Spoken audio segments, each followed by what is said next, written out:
Once there was a crow. He was very thirsty. He flew here and there in search of water. He saw a pitcher under a tree. There was a little water in it.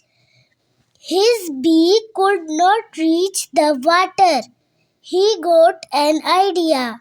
He dropped some pebbles in the pitcher. The water came up and he drank it. He flew away happily. Moral: where there is a will, there is a way. Please like, share and subscribe for Support Me. Thank you.